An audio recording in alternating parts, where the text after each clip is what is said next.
नमस्कार, मैं हूं आयुष कुमार और आप देख रहे हैं 11 स्पेशल। झारखंड विधानसभा के दूसरे चरण के चुनाव के लिए प्रचार का शोर अब थम गया है। अब सिर्फ प्रत्याशी डोर टू डोर कैंपेन कर सकेंगे। दूसरे चरण में झारखंड की 38 सीटों पर 20 नवंबर को मतदान होगा। दूसरे चरण में कुल 528 उम्मीदवार चुनावी मैदान में हैं। देखिए रिपोर्ट। दूसरे चरण के लिए थमा प्रचार का शोर। 38 सीटों पर 20 नवंबर को होगी वोटिंग। दूसरे चरण के लिए प्रचार का शोर थम गया है। झारखंड की 38 सीटों पर 20 नवंबर को सुबह 7 बजे से शाम 5 बजे तक वोट डाले जाएंगे। दूसरे चरण में 14,218 बूथ पर होगी वोटिंग। 38 सीटों पर 528 उम्मीदवार ठोक रहे ताल। 472 पुरुष, 55 महिला और एक थर्ड जेंडर प्रत्याशी। हेमंत सोरेन, कल्पना सोरेन और बसंत सोरेन की साख दांव पर। बाबूलाल मरांडी, सुदेश महतो और सीता सोरेन की प्रतिष्ठा दांव पर। 33 सीटों पर बीजेपी, 5 सीटों पर आजसू ने उतारे हैं उम्मीदवार। 20 सीट पर जेएमएम लड़ रहा चुनाव। 13 सीट पर कांग्रेस के उम्मीदवार। 2 सीट पर आरजेडी और 3 सीट पर सीपीआई-एमएल ने उतारे हैं उम्मीदवार। दूसरे चरण में 17 सीटों पर बीजेपी और जेएमएम के बीच मुकाबला। 11 सीटों पर बीजेपी और कांग्रेस के बीच लड़ाई। 3 सीट पर आजसू और जेएमएम, 2 सीट पर आरजेडी से बीजेपी का मुकाबला। 3 सीट पर बीजेपी और सीपीआई-एमएल के बीच मुकाबला। दूसरे चरण में कोयलांचल के साथ संथाल की सभी सीटों पर मतदान होगा। संथाल की 18 सीटों पर 20 नवंबर को मतदान। पाकुड़ को छोड़कर बाकी सभी सीटों पर सीधी लड़ाई। पाकुड़ में आजसू, कांग्रेस और सपा में त्रिकोणीय मुकाबला। 2019 में संथाल की 9 सीटों पर जेएमएम ने दर्ज की थी जीत। 4 सीट पर कांग्रेस और 4 सीट पर बीजेपी का खिला था कमल। पोड़ैयाहाट सीट पर जेवीएम की टिकट पर प्रदीप यादव ने दर्ज की थी जीत।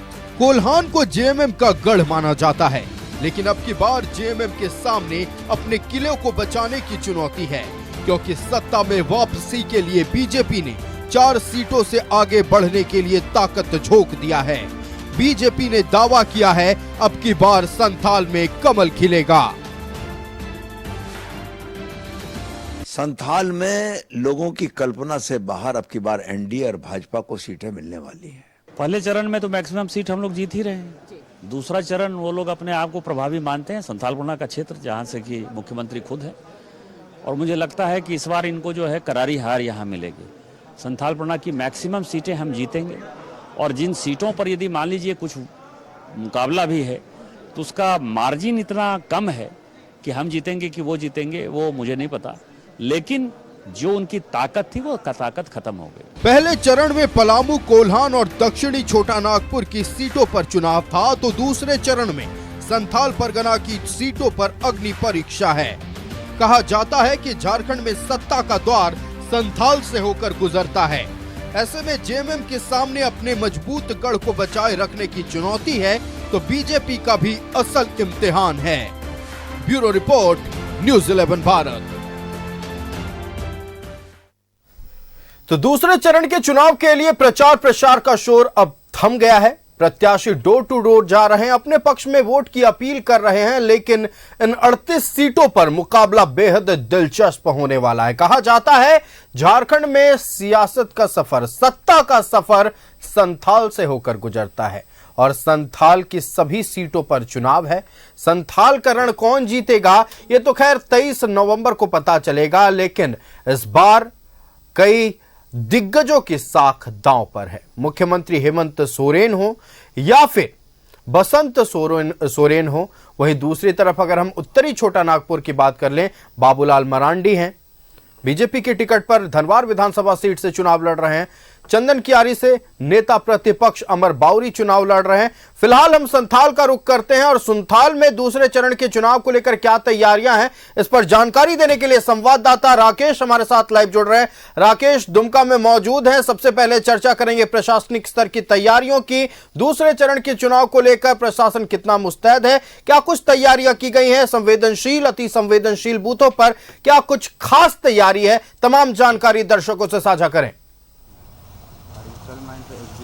देखिए, चुनाव के मद्देनजर जो प्रशासनिक तैयारी होती है और जो चुनाव आयोग का गाइडलाइन होता है उसको पूरी तरीके से फॉलो किया जा रहा है। 70 के आसपास कंपनियां यहाँ डिप्यूट की गई है, तो आप इससे अंदाज़ा लगा सकते हैं कि ये जो पूरा इलाका है दुमका और उसके आसपास के जो विधानसभा क्षेत्र है, चाहे शिकारीपाड़ा की बात कर ले, जरमुंडी की बात कर ले, जामा की बात कर ले, और तो वहाँ पूरी तरीके से फोर्स जो है वो डिप्यूट किए जा रहे हैं। और कल देखेंगे तो सबका कमान भी कट जाएगा। तो पूरी तैयारी मुकम्मल प्रशासनिक स्तर पर कर दी गई है।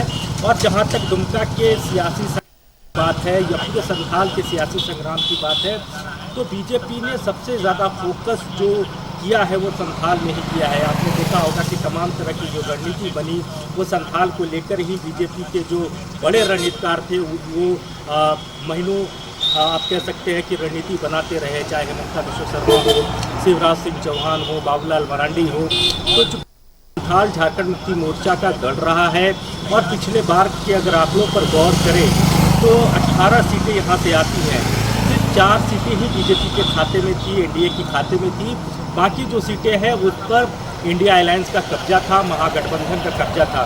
तो इससे आप अंदाज़ा लगा लीजिए कि ये बेहद महत्वपूर्ण हो जाता है बीजेपी के लिए संथाल के संग्राम को जीतना, क्योंकि सत्ता की चाबी यहीं से होकर गुजरती है। राज्य में जिसकी भी सरकार बनेगी, संथाल उसका महत्वपूर्ण अंग होगा, और संथाल के रास्ते ही सियासत जो है उसका जो सफ़र है, सत्ता का जो सफ़र है वो तय होना है। लिहाजा बीजेपी हो, एनडीए हो या दूसरी तरफ इंडिया अलायंस हो, सबने पूरी ताकत यहाँ झोंकी। प्रधानमंत्री से लेकर देश के गृह मंत्री, कई राज्यों के मुख्यमंत्रियों का यहाँ कार्यक्रम लगा, दौरा हुआ। दूसरी तरफ आप देखेंगे तो इंडिया अलायंस की तरफ से राहुल गांधी पहुँचे, मल्लिकार्जुन खड़गे पहुँचे, तेजस्वी यादव पहुँचे, मुख्यमंत्री हेमंत सोरेन लगातार यहाँ कैंप करते रहे, उनकी पत्नी लगातार संथाल के हर विधानसभा क्षेत्र में उनका कार्यक्रम लगा। तो पूरी ताकत दोनों तरफ से झोंकी गई है। अब संथाल के वोटरों को तय करना है कि उनको किनके साथ जाना है, मौजूदा सरकार के साथ जाना है, या फिर जिस तरीके से बीजेपी ने यहाँ एफर्ट्स लगाया, और ख़ासतौर पर घुसपैठ के मुद्दे को जिस तरीके से बीजेपी ने लोगों तक पहुँचाने की कोशिश की, उसका कितना इम्पैक्ट पहुँचता है, लोगों तक वो बात कितनी पहुँच कि संथाल की डेमोग्राफी बदली है। हाल के कुछ वर्षों में यहाँ घुसपैठ हुआ है, लेकिन वो जो चर्चा है वो मतदान केंद्रों पर जब लोग वोट देने आएंगे उसमें कितना तब्दील हो पाएगा, वोट में कितना तब्दील हो पाएगा, ये देखना बड़ा दिलचस्प होगा। लड़ाई है कुल्हान के बाद अगर आप देखें तो संथाल सबसे महत्वपूर्ण, लिहाजा पूरी ताकत संथाल में झोंकी गई है। अब परिणाम किसके पक्ष में आता है होगा, लेकिन अभी भी आप कह सकते हैं कि ये गढ़ है, और इस गढ़ में सेंधमारी की कोशिश बीजेपी की है। और उस कोशिश में बीजेपी कितनी जहाँ तक की बात, जो उनका आंकड़ा था कैसे सस्टेन किया जाए, उसको लेकर ये चुनौती उनके समक्ष रही। बीजेपी की चुनौती इस बात, देखिए दुमका सीट को लेकर विशेष तौर पर बात इसलिए होती है राकेश, चूंकि देखिए अगर हम झारखंड मुक्ति मोर्चा के दिग्गजों की बात कर लें, शिबू सोरेन को भी इस सीट से हार का सामना करना पड़ा है, हेमंत सोरेन भी इस सीट से हारे हैं, स्वर्गीय दुर्गा सोरेन को भी इस सीट से हार का सामना करना पड़ा, इसीलिए यह सीट दिलचस्प हो जाता है। इस बार सोरेन परिवार से ही बसंत सोरेन चुनावी मैदान में है, और दूसरी तरफ सांसद रह चुके सुनील सोरेन जिन्होंने दिशोम गुरु को हराया था, वो भी चुनावी मैदान में। क्या ये दो सोरेन के बीच की लड़ाई इस सीट को दिलचस्प बनाती है?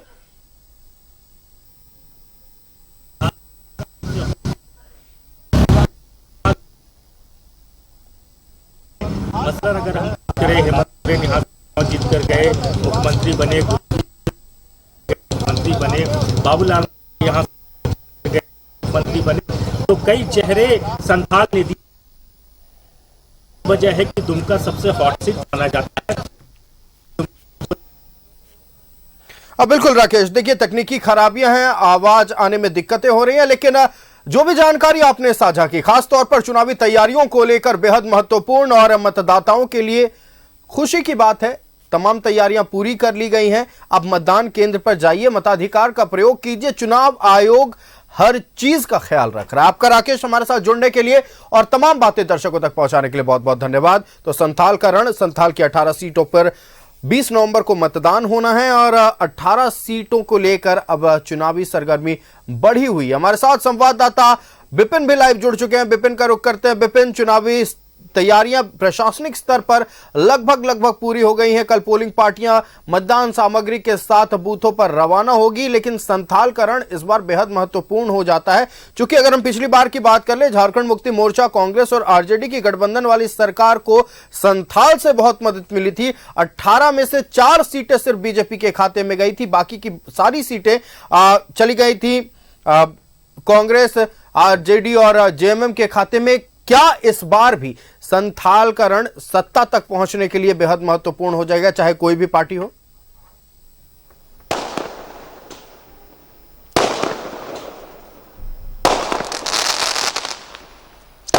जी बिल्कुल, जो 18 विधानसभा की सीटें संथाल परगना में आती हैं, और आप भी जिस तरीके से गौर करेंगे, जिन 38 विधानसभा की सीटों पर परसों यानी 20 तारीख को चुनाव होना है, उसमें से 18 संथाल परगना की, 18 उत्तरी छोटा नागपुर की और 2 विधानसभा की सीटें दक्षिण छोटा नागपुर से आती है। संथाल परगना, जिसे कि इंडिया अलायंस के लिए काफी फेवरेबल इलाका माना जाता है। पिछली बार 9 सीटें जेएमएम ने जीता था, 4 सीटों पर कांग्रेस जीती थी, 1 पर जेवीएम जीता था, जिसने चुनाव के बाद कांग्रेस के गठबंधन की सरकार को समर्थन दिया था, और बीजेपी महज 4 विधानसभा ही जीत पाई थी।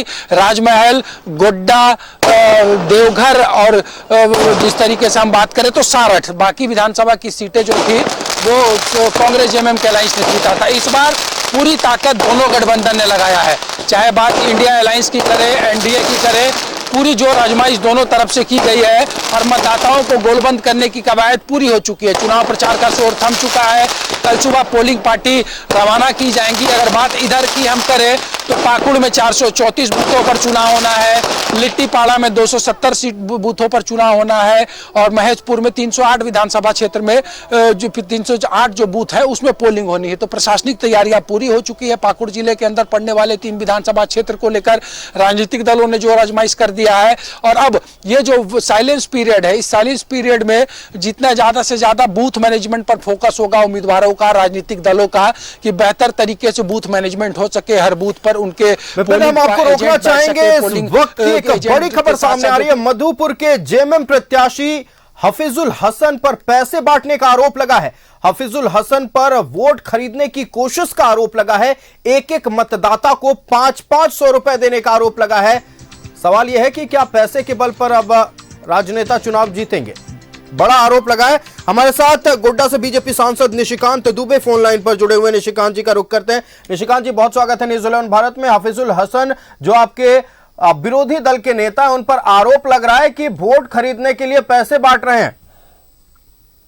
ये पैसे बांट रहे हैं, ये बेसिकली ये जो आप दिखा रहे हैं, ये भारतीय जनता पार्टी के कार्यकर्ताओं के, उनके समर्थकों के और खासकर हिंदू मतदाताओं के घरों में जो है इन्होंने प्रत्येक वोट के हिसाब से 500 रुपया पहुंचाने का काम किया है।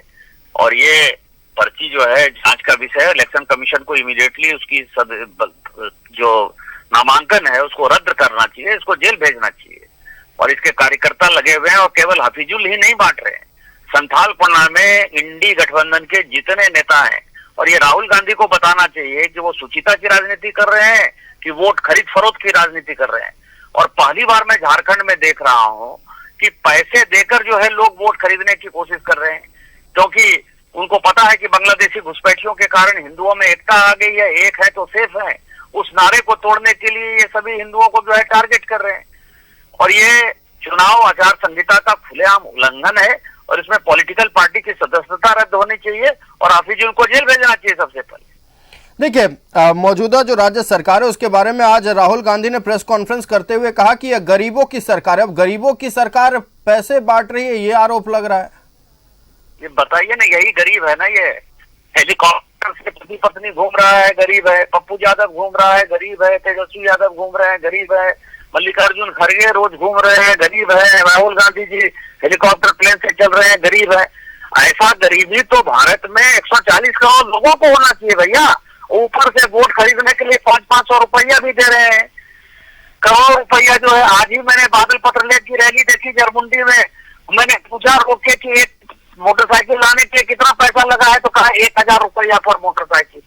आप ये समझिए, ऐसी गरीबी तो नसीब हो गई। इंडी गठबंधन की गरीबी सभी को मुबारक हो, लेकिन यहाँ जो महत्वपूर्ण सवाल है कि चुनाव है, चुनाव मॉडल कोड ऑफ कंडक्ट में आप पैसे से प्रभावित नहीं कर सकते चुनाव को, और ये तो खुलेआम पकड़ा गया है। अब इसमें क्या प्रमाण की आवश्यकता है? यदि जांच हो जाए घर में तो आपको यही दिखाई देगा कि 500-500 रुपया पर वोट के हिसाब से इंडी गठबंधन के लोगों ने लिफाफा भेजा है। पहली बार मैं झारखंड और बिहार और उत्तर प्रदेश की राजनीति में चीजें देख रहा हूँ। इसमें राजनीतिक दल की मान्यता रद्द होनी चाहिए और जो संबंधित उम्मीदवार है उनको जेल भेजना चाहिए। अब बिल्कुल निशिकांत जी, आपका हमारे साथ जुड़ने के लिए और इस अहम मसले पर तमाम बातें रखने के लिए बहुत बहुत धन्यवाद। ये थे गोड्डा से बीजेपी के सांसद निशिकांत दुबे, जिन्होंने इस मसले पर तमाम बातें रखी। आरोप लगा है मधुपुर से प्रत्याशी हाफिजुल हसन पर पैसे बांटने का आरोप लगा है। जेएमएम की टिकट पर चुनाव लड़ रहे हैं। हम रुक कर लेते हैं अपने संवाददाता विपिन का। विपिन, हम पाकुड़ पर चर्चा कर रहे थे। पाकुड़ जिसे माना जाता है झारखंड मुक्ति मोर्चा, कांग्रेस और इंडी गठबंधन का गढ़, वहां आलमगीर आलम के नाम से वोट पड़ते हैं ये भी कहा जाता है। लेकिन इस बार चुनावी मैदान में आजसू की टिकट पर अजहर इस्लाम भी हैं, कड़े प्रतिद्वंदी हैं, और एक बार बीच में आरोप भी उन्होंने लगाया कि बम से उन पर हमला किया गया था। क्या मुकाबला दिलचस्प है पाकुड़ में?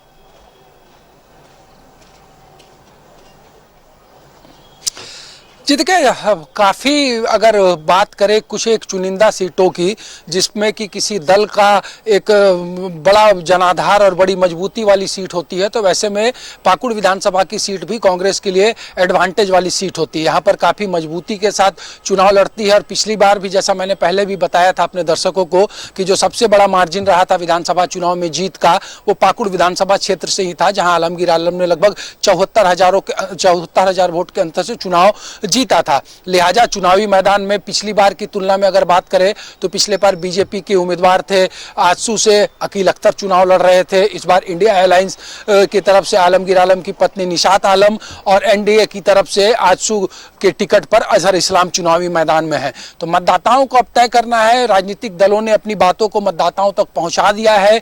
20 तारीख को वोटिंग है और आने वाले शनिवार को राज्य का जनादेश आ जाएगा कि राज्य की जनता ने किसको अपना सरकार चुना है। लिहाजा लड़ाई दिलचस्प है और हर एक सीट पर मुकाबला जो है इस बार बिल्कुल अलग सा नजर आ रहा है, क्योंकि ऐसा चुनाव 2019, 14, 9 और 5 में देखने को नहीं मिला था।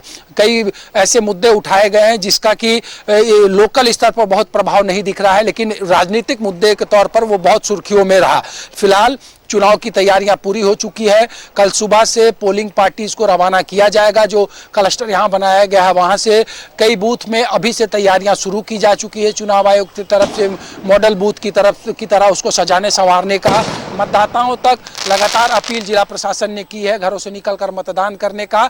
परसों सुबह 7 से शाम 5 बजे का वो दृश्य ही तय करेगा कि पाकुड़ के मतदाताओं में कितनी जागरूकता है और पाकुड़ अपने जनप्रतिनिधि के लिए किधर कदम बढ़ा रहा है। देखिए, निश्चित तौर पर हम भी यही उम्मीद कर रहे हैं कि मतदाता घरों से निकलेंगे और जिस तरह से पहले फेज में बम्पर वोटिंग हुई है उसी तरह से हो। ग्रामीण इलाकों के मतदाताओं ने बाजी मारा था, शहरी सुस्त नजर आए थे। उम्मीद करेंगे कि शहरी क्षेत्र के मतदाता निकले, अपने मताधिकार का प्रयोग करें और आने वाले 5 साल के भविष्य को सुदृढ़ बनाए। आपका हमारे साथ जुड़ने के लिए विपिन और तमाम जानकारी दर्शकों तक पहुंचाने के लिए बहुत बहुत धन्यवाद। चुनावी तैयारियां पूरी हो गई हैं, पल पल की अपडेट हम आप तक पहुंचा रहे हैं। फोकस ज्यादातर संथाल की 18 सीटों पे है। तो चलिए, कुछ ही घंटों का समय बचा है और 20 नवंबर को मतदाता जब जाएंगे मतदान केंद्रों पर सभी प्रत्याशियों के भाग्य का फैसला ईवीएम में कैद हो जाएगा। प्रशासनिक स्तर पर तैयारियां पूरी कर ली गई हैं। चर्चा संथाल को लेकर, चर्चा उत्तरी छोटा नागपुर को लेकर,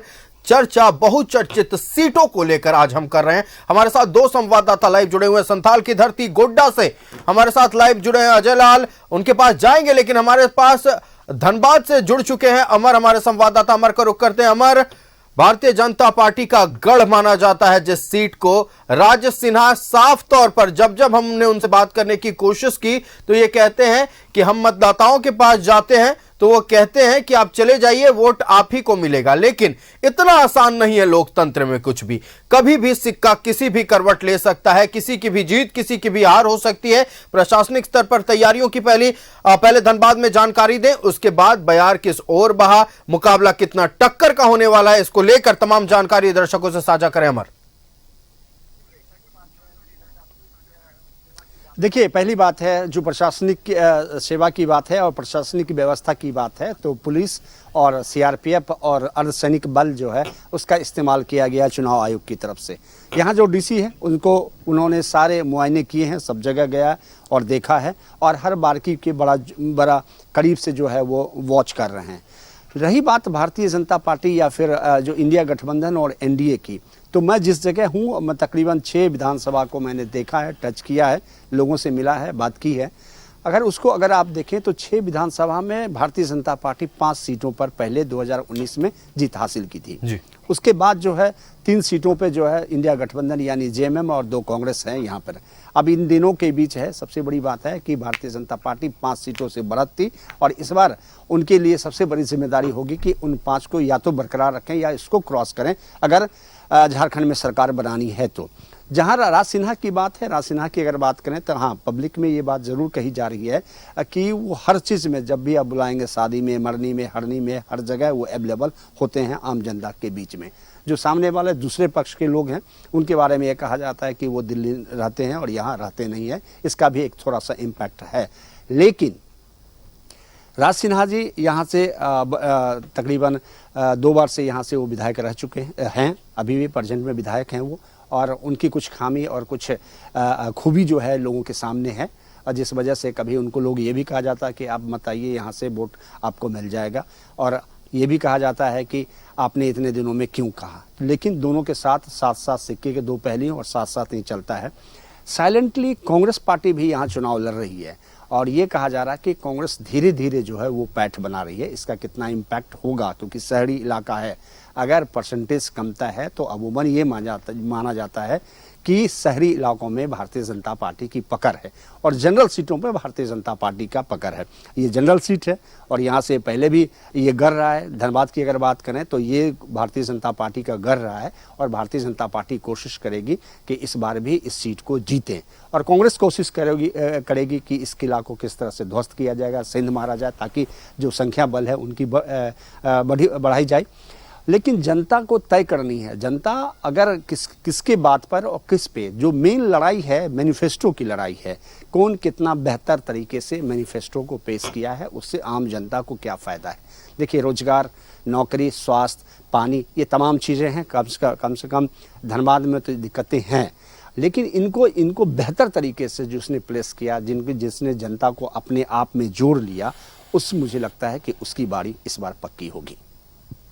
बिल्कुल अमर, देखिए, मूलभूत सुविधाओं का अभाव तो कमोबेश झारखंड के करीब करीब हर क्षेत्र में है, और इन क्षेत्रों में क्या चुनावी वादे लेकर प्रत्याशी गए हैं, ये तो खैर चुनावी परिणाम जब आएगा और किनके वादों का कितना असर हुआ है ये पता चल पाएगा। हम आपके पास लौटेंगे अमर, फिलहाल रुक कर लेते हैं संथाल का, और हमारे संवाददाता अजय लाल गोड्डा से लाइव जुड़े हुए हैं। अजय, पिछले कुछ महीनों से पूरे देश की सियासत का एपीसेंटर रहा संथाल, और आप गोड्डा में मौजूद हैं। लगातार गोड्डा के जो विधायक हैं अमित मंडल ये कहते आए हैं घुसपैठ हुआ है, राज्य सरकार कोई काम नहीं कर रही है। ये घुसपैठ का मुद्दा इस बार वोटिंग को लेकर कितना महत्वपूर्ण हो जाएगा?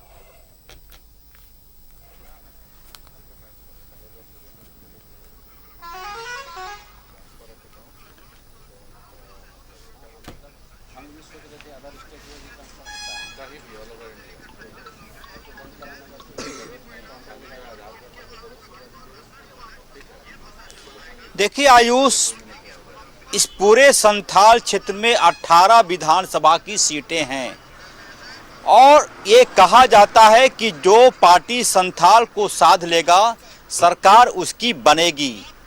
आप गोड्डा विधानसभा क्षेत्र की बात करें, महगामा की बात करें, पुरैया हाट की बात करें, इन 3 विधानसभा क्षेत्रों में, साथ ही जमुआ की बात करें, राजधनवार की बात करें, कुछ सीटें ऐसी हैं जिसके बारे में कोई भी व्यक्ति यह कह सकता है कि किसकी हवा अच्छी बह रही है और किसकी दुर्गति होने वाली है। पुरैया हाट में इस वक्त मैं मौजूद हूँ, गोड्डा से लौटते वक्त पुरैया हाट के पास में मौजूद हूँ। बगैर वक्त गंवाए हमारे साथ पुरैया हाट के स्थानीय संवाददाता उत्तम जायसवाल हैं, जो लगातार पुरैया हाट में रहते। उत्तम जी, यहाँ पर आ जाइए। उत्तम जी, आप स्थानीय संवाददाता हैं न्यूज़ 11 के, क्या कुछ आपने हवा देखा? अभी की जो परिस्थिति है, तो जो परिस्थिति है वो कांटे की टक्कर बताई जा रही है। ऐसा है कि बहुत बहुमूल्य गांव ऐसा है जहां की लगातार प्रदीप यादव जी को, जो कि कांग्रेस से हैं, उनको वोट मिलता जा रहा है, और कुछ ऐसे जगह हैं जो कि सारा का सारा वोट बैंक वहाँ पे बीजेपी का बना हुआ है। तो ये कहना कठिन हो पा रहा है कि सत्ता किसके पक्ष में जाएगी, प्रदीप यादव के पक्ष में जाएगी कि बीजेपी के जो कैंडिडेट हैं देवेंद्र नाथ सिंह उनके पक्ष में जाएगी, ये कहना भी कठिन है। तो इतना तो साफ जरूर है कि यहाँ जो श्रृंखला है ये इसी दो के बीच की लड़ाई है, तीसरा का कहीं कोई कहानी नहीं है। तो ये टक्कर कांटे की है। जो भी फैसला होगा वो 5 से 10 हज़ार वोटिंग का अंतर होगा। कहीं ऐसा ना हो कि हम लोग को लगे कि 5-10 हज़ार, और ऐसा हो जाए कि कुछ 100 का गिनती में अंतर हो जाए, जो मोमेंटम बताया जा रहा है। पुरैया हाट में लगातार आते हैं, यहाँ का स्थानीय खबरों को कवर करते हैं। देखिए, मैंने सुबह भी कहा था आयुष कि इस बार का जो चुनाव है, जो भी प्रत्याशी जीतेगा उसकी मार्जिन बेहद ही कम रहने वाली है। अब जबकि परसों वोट डाले जाएंगे, इस वक्त पर किसी के बारे में कुछ कह देना अच्छा नहीं माना जाएगा कि किसकी सेहत कैसी है। अब जनता को होमवर्क करने दीजिए। मुद्दे काफ़ी उछाले गए इस चुनाव में, क्या क्या मुद्दा नहीं आया, किस किस बात की चर्चा नहीं हुई। ऐसी ऐसी बातों की चर्चा हुई जो अब तक पर्दे में हुआ करता था। जनता पुरैया हाट की समझदार है, कौन उनके पक्ष में है, और कई ऐसे जगहें हैं, कई ऐसी विधानसभा सीटें हैं आयुष, जहां पर कि वोटरों को पार्टी से कोई मतलब नहीं है कि भारतीय जनता पार्टी का प्रत्याशी है या कांग्रेस का प्रत्याशी है। चेहरा प्रत्याशी का इतना ज़्यादा उस क्षेत्र में लोगों के दिलों में है कि लोग आंख बंद करके वोट देते हैं। मैं नाम नहीं लूँगा, दर्शक झारखंड के लोग समझदार हैं। कई ऐसी सीटें हैं जहां पर प्रत्याशी अपने बल पर चुनाव जीतता है। यदि कोई बड़े दल का नेता या फिर कांग्रेस का नेता, झारखंड मुक्ति मोर्चा का नेता, भाजपा का नेता चुनाव प्रचार ना भी करने आए तो प्रत्याशी अपने बदौलत भी चुनाव जीतते रहे हैं इस झारखंड विधानसभा क्षेत्र के कई सीटों पर। तो 18 सीटों की लड़ाई है। उसके बाद मांडू चले जाए आप, उसके बाद बड़का गांव चले जाए, ये तमाम ऐसी सीटें हैं, मांडू, बड़का गांव, जमुआ, राजधनवार, गोड्डा, महगामा। रिजल्ट लोगों की जुबान पर है कि क्या होने वाला है। 5000 से कोई जीते या 5000 से कोई, देखिए बिल्कुल, देखिए जीत का अंतर कुछ भी हो, लेकिन कुछ प्रत्याशी ऐसे होते हैं जिनकी अपनी पैठ होती है, पार्टी लाइन से इतर उनके पक्ष में वोट पड़ते हैं, उनके नाम पर, उनके काम के आधार पर। और जैसा कि आपने बताया कि चाहे कोई भी पार्टी हो, उनके स्टार प्रचारक ना भी उतरे तो वो प्रत्याशी इतना दम्भ रखते हैं कि आराम से वो चुनाव को निकाल सके और चुनाव को जीत सके। जाहिर तौर पर कभी कभी क्या होता है, समीकरण ऊपर नीचे हो सकते हैं, वोटिंग का जो अंतर है, परसेंटेज का अंतर है, वो बढ़ सकता है, घट सकता है, लेकिन कुछ प्रत्याशी अकेले दम पर चुनाव जीतना जानते हैं। और इस बार संथाल में हो सकता है कि बदलाव हो सकता है कि जो मुद्दे उठाए गए हैं उसके आधार पर वोट पड़े। अजय, आपका हमारे साथ जुड़ने के लिए और तमाम जानकारी दर्शकों तक पहुंचाने के लिए बहुत बहुत धन्यवाद। हमारे संवाददाता अमर धनबाद से लाइव जुड़े थे, अमर का भी हम धन्यवाद करेंगे। और लगातार हम एक एक कर तमाम 38 सीटों पर बातचीत कर रहे हैं, जानकारियां पहुंचा रहे हैं, कहां कितना मुकाबला है, किन किन प्रत्याशियों के बीच मुकाबला है, प्रशासनिक तैयारियां कैसी है, हर एक जानकारी बारीकी से आप तक पहुंचा रहे हैं।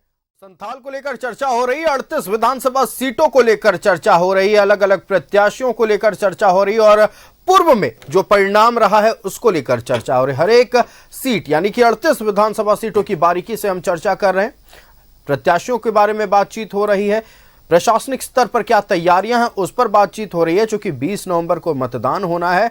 और निश्चित तौर पर चुनाव आयोग ने जिस तरह से लोकसभा चुनाव संपन्न कराया और पहले चरण के मतदान को संपन्न कराया, साधुवाद के पात्र हैं। हम फिलहाल संथाल का रुख करते हैं। देवघर से हमारी संवाददाता रुचि लाइव जुड़ी हुई है। रुचि, संथाल का गेटवे देवघर को माना जाता है और नारायण प्रसाद भारतीय जनता पार्टी की टिकट पर चुनाव लड़ रहे हैं। एक से बढ़कर एक चुनावी दिग्गज मैदान में उतरे। हम उस पर बात करेंगे, टक्कर पर भी बात करेंगे, लेकिन फिलहाल प्रशासनिक स्तर पर क्या तैयारियां हैं देवघर में?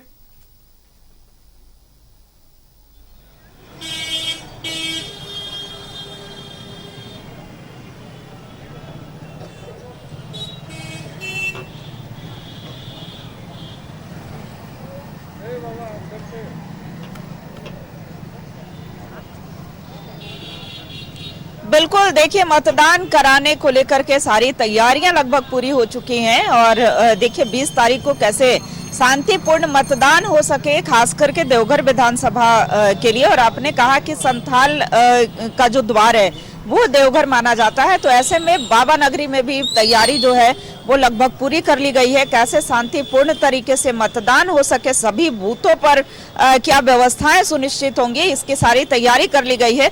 और देखिए आज शाम 5 बजे आयुष जो प्रचार प्रसार का शोर है वो भले ही थम गया हो, लेकिन प्रत्याशी जो है वो घर घर जाकर के, द्वार द्वार जाकर के और अपने वोट की अपील जो है, अपने समर्थन में वोट की अपील कर सकते हैं, तो वो कर भी रहे हैं। तो ऐसे में कह सकते हैं कि एक तरफ बीजेपी से प्रत्याशी नारायण दास है, दूसरी ओर आरजेडी के प्रत्याशी है।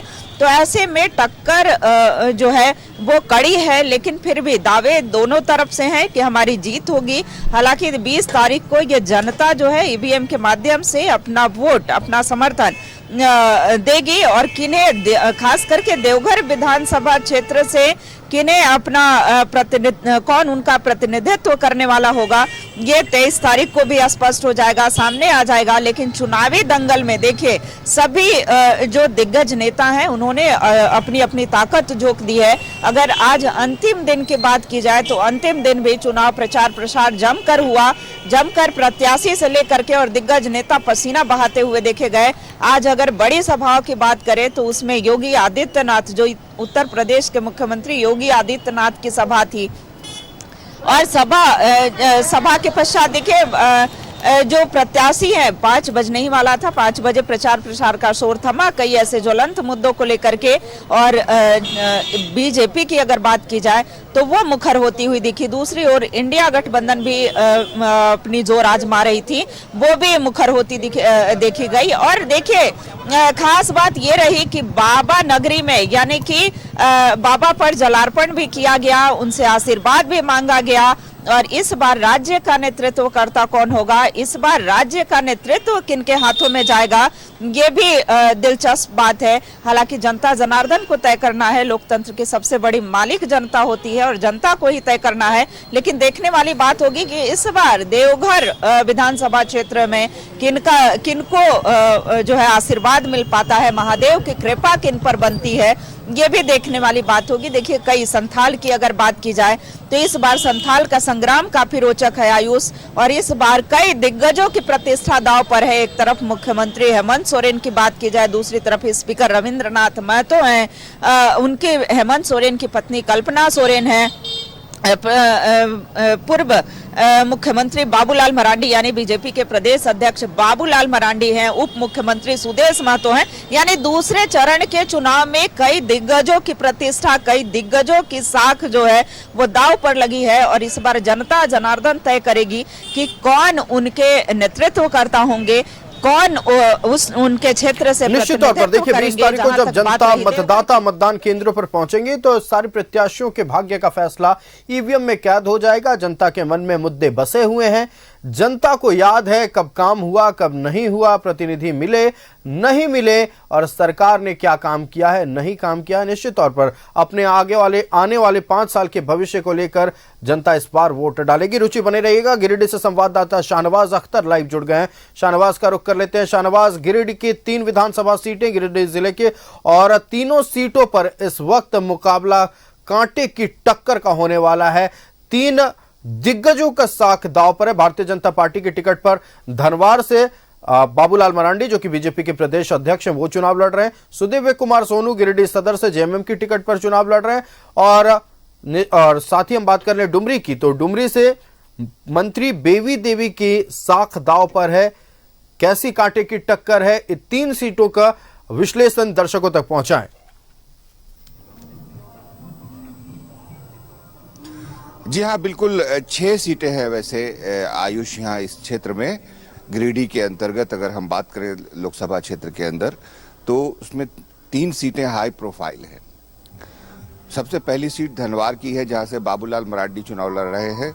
वहां पर मुकाबला बहुत ही कांटे का हो गया था, लेकिन अचानक एक निर्दलीय प्रत्याशी ने भारतीय जनता पार्टी के पक्ष में अपने होने का ऐलान कर दिया। गृह मंत्री की सभा में उसमें शामिल भी हो गए, तो बाबूलाल मरांडी की सीट थोड़ी आसान होती हुई दिखाई दे रही है। इसके अलावा अगर दूसरी सीट की बात करें जो बहुत अहम है, वो है गांडे की सीट, जहां पर कल्पना सोरेन ने उपचुनाव अभी जीता था कुछ दिन पहले लोकसभा चुनाव में। अब उनको फिर वहां पर चुनाव लड़ रही हैं और मुनिया देवी उनके खिलाफ लड़ रही हैं, जो भारतीय जनता पार्टी की हैं, और 1-2 और कैंडिडेट लड़ रहे हैं। इंडिया गठबंधन की अगर हम माने तो पूरा फोकस वहां पर कर रखा है इंडिया गठबंधन के नेता ने, और किसी भी प्रकार से वो सीट जीतने की कवायद की जा रही है।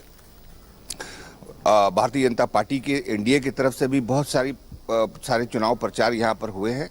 शिवराज सिंह चौहान यहाँ पर आए हैं और कई सभाएं यहाँ पर की गई हैं, और किसी भी तरह से उस सीट को मुनिया देवी के पक्ष में जीतने की कवायद चल रही है। अगर हम तीसरी हाई प्रोफाइल सीट की बात करें तो वो डुमरी की है, जहाँ पर बेबी देवी चुनाव लड़ रही हैं। दूसरी बार वो भी लड़ रही हैं। एक उपचुनाव उन्होंने भी जीता था अपने पति के निधन के बाद जो उपचुनाव हुआ था। अब उनकी असली परीक्षा अग्नि परीक्षा है, और इस मुकाबले में आजसू ने अपना प्रत्याशी वहां पर उतारा हुआ है, महिला प्रत्याशी। लेकिन जयराम महतो वहां पर उम्मीदवार हैं। जयराम महतो की सभाओं में जिस तरह से भीड़ हो रही है, जिस तरह सड़कों में रोड शो में उनकी भीड़ हो रही है, इसको लेकर के वो त्रिकोण सा वहां पर बन गया है। ये बहुत ही महत्वपूर्ण 3 सीटें हैं। इसके अलावा अगर हम बात करें गिरिडीह सदर की सीट की बात करें, तो सुदीप कुमार सोनू भी मुख्यमंत्री हेमंत सोरेन के बहुत करीबी और कुशल रणनीतिकार के तौर पर जाने जाते रहे हैं, इसलिए उनका भी इस बार चूंकि दूसरा चांस होगा। पिछली बार भी वो विधायक रहे हैं, इस बार वो दूसरी बार उम्मीदवार बने हैं, तो वो भी पूरी तरह से जोर लगा रहे हैं। देर रात तक हम लोग आते जाते उनको देखते हैं कि कहीं कहीं से वो सभाएं कर रहे हैं, कहीं कहीं जा रहे हैं। निर्भय शाहाबादी भी कई बार विधायक यहाँ पर रह चुके हैं, उनके मुकाबले सोनू के मुकाबले में खड़े हैं। वो भी एक छोटे मोटे उम्मीदवार नहीं है। इसीलिए अगर हम बात करें तो ये कुछ कंस्टिट्यूएंसीज हैं विधानसभा की जो बहुत खास हो गई हैं इन खास लोगों के चुनाव लड़ने से। रहा सवाल जनता का, तो जनता के भी अपने अपने एजेंडे हैं। देखिए 2 पोल हैं, एक पोल तो एनडीए का पोल है, दूसरा पोल जो है वो इंडिया गठबंधन का पोल है। उसमें जो कॉम्बिनेशंस हैं आप तो जानते ही हैं, बहुत बार उसकी चर्चा हो चुकी है। उनको कोई खास मतलब नहीं होता है विकास, सड़क बनी कि नहीं, ये बनी कि नहीं। वो एक जैसे आदिवासी है, मुस्लिम है, ये दोनों जो ये है, फिर क्रिश्चियंस हैं, उनको इन सब चीज़ों से कोई खास फर्क नहीं पड़ता कि ये काम हुआ है कि नहीं हुआ है। कुछ एक सेगमेंट ऐसा होता है जो जीतने की उम्मीद जिसकी होती है उसको वोट करता है। वही उन्हीं में से बहुत सारे लोग जो है बिल्कुल मुद्दों के आधार पर चुनते हैं कि सड़क बनाई है, अच्छी बनाई है कि नहीं बनाई है, किसी ने ये काम किया है कि नहीं है, जो कहा था वो किया है कि नहीं। उसके परसेंटेज में भी कुछ लोग होते हैं, वो डिसाइडिंग फैक्टर होते हैं। बाकी तो जो फिक्स वोट होते हैं दोनों तरफ के बराबर हैं। जो ये लोग हैं वही डिसाइड करते हैं हवा किधर की चल रही है, जो जीतेगा वो मंत्री बनेगा कि नहीं बनेगा, तो हमारा काम आसानी से होगा। तो इन सब तरह से भी डिसाइड लोग करते हैं। तो ये लोग बहुत हाई प्रोफाइल लोग हैं।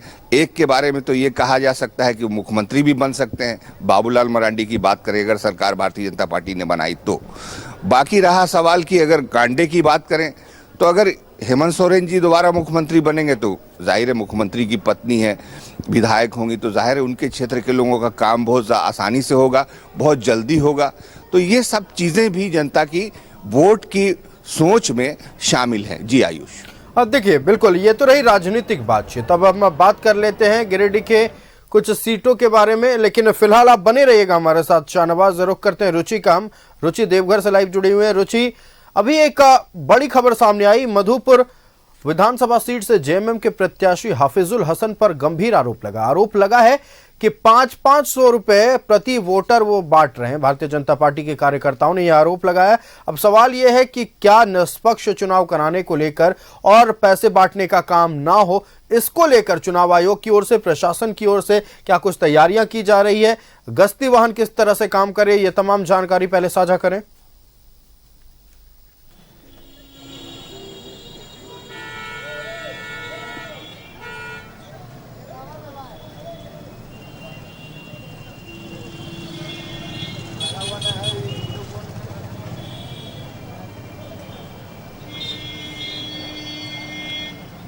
बिल्कुल, देखिए जहां तक बात है आयुष मधुपुर विधानसभा क्षेत्र से, तो एक तरफ बीजेपी से प्रत्याशी हैं गंगा नारायण, दूसरी तरफ जो वर्तमान में मंत्री हैं खेल एवं पर्यटन विभाग है उनके पास हफीजुल हसन है। तो देखिए आरोप प्रत्यारोप का दौर पहले भी चल रहा था। जब चुनावी प्रचार प्रसार हो रहे थे तो एक दूसरे पर जमकर छींटाकसी हो रही थी। देखिए 5 साल के कार्यों का आकलन वहां की जनता भी करेगी कि 5 साल में क्या कार्य हुए हैं और कितने कार्य नहीं हो पाए हैं। युवाओं के लिए क्या कार्य हुए हैं, किसानों के लिए कितने कार्य हुए हैं, मजदूर वर्ग के लिए क्या कार्य हुए हैं, जो गरीब हैं, गरीब जनता है, आम आवाम है, उनके लिए क्या कार्य हुए हैं। तो ऐसे में देखिए सभी कार्यों का आकलन जरूर करती है। जहां तक बात रही चुनाव का प्रचार प्रसार थम जाने के बाद डोर टू डोर जा करके प्रत्याशी वोट की अपील करते हैं, तो ऐसे में जो खबरें निकल करके आई हैं, जहां तक भाजपा के कार्यकर्ताओं ने यह आरोप लगाया है कि 500 रुपए जो है वो बांटे जा रहे हैं, वोटर्स को 500 रुपए दिए जा रहे हैं ताकि उन्हें वो अपना बहुमूल्य वोट जो है वो प्रदान करे। तो देखिए जनता को भी ये समझना होगा कि क्या पैसे से वो वोट खरीदे जा सकते हैं, क्या पैसों के लिए हम 5 साल का प्रतिनिधित्व किसी और के हाथों में दे देंगे।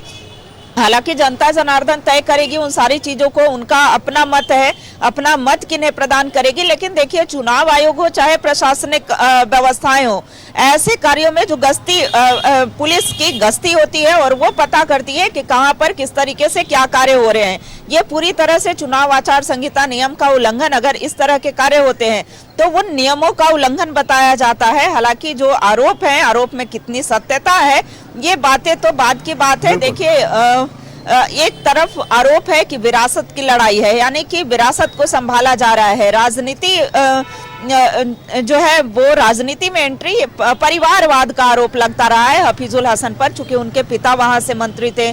उसके बाद देखिए जब उपचुनाव होता है तो हफीजुल हसन जीत कर आते हैं, और ऐसे में अब जब चुनाव हो रहे हैं तो देखने वाली बात होगी कि हफीजुल हसन, चूंकि पलड़ा दोनों का भारी दिख रहा है, एक तरफ गंगा नारायण भी मजबूत देखे जा रहे हैं, दूसरी तरफ हफीजुल हसन की भी स्थिति मजबूत ही है।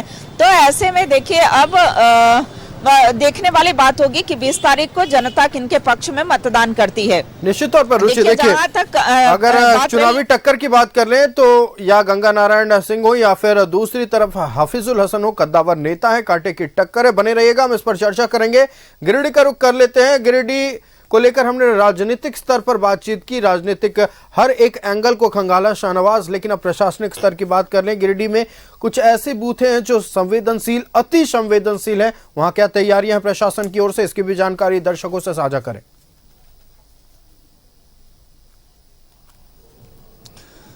देखिए गिरिडीह में कुछ ऐसे इलाके हैं जैसे पीर टांड का इलाका है जो डुमरी के से जुड़ा हुआ है। डुमरी भी इटसेल्फ अपने आप में नक्सल प्रभावित क्षेत्र रहा है। पारसनाथ का जो इलाका है उसके लिए तमाम तैयारियां हैं। जितने भी सीएमपीएफ और तमाम तरह के फोर्सेस, सीआरपीएफ होती है, कोबरा बटालियन होती है, वो सब कुछ यहाँ पर मंगाई जा चुकी है। आज मैं पीर टांड के इलाके में गया था चंपई सोरेन की सभा को कवर करने के लिए, वहाँ भी सीआरपीएफ को मैंने देखा।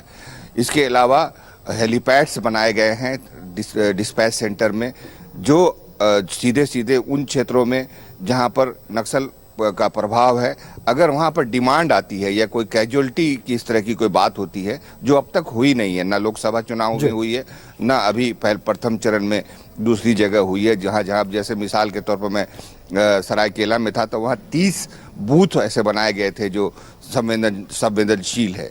तो जाहिर है इसके लिए व्यापक तैयारियां हैं। हेलीपैड, इमरजेंसी एम्बुलेंस, सब कुछ है। और फोर्सेस की भी डिप्लॉयमेंट है, गश्ती भी हो रही है। लगातार ये एहसास दिलाया जा रहा है जनता को कि हम पूरी तरह से सुरक्षा व्यवस्था के साथ हैं। आप निर्भय होकर के निष्पक्ष रूप से मतदान करें।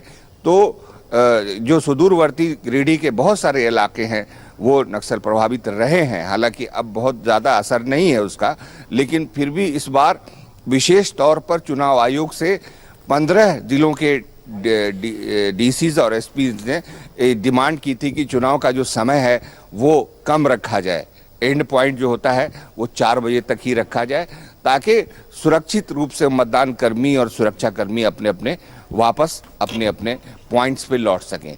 तो इस दिशा से भी बहुत सारी अच्छी तैयारियां हैं और कल डिस्पैच सेंटर में फिर हमारी बातचीत होगी डीसीज एसपी से, तो भी पता चलेगा कि और डिप्लॉयमेंट में क्या चीज प्लस की गई है। निश्चित तौर पर शाहनवाज, देखिए जरूरी है मतदान कर्मियों को भी सुरक्षित रखना, जरूरी है ईवीएम को भी सुरक्षित रखना। इसीलिए कई बूथों पर ग्रामीण क्षेत्रों में जहां नक्सलियों का प्रभाव किसी समय पर रहा है, उन बूथों पर 4 बजे तक ही मतदान होंगे और इसको लेकर भी हम तमाम जानकारी आपसे साझा करेंगे। बने रहेगा शाहनवाज।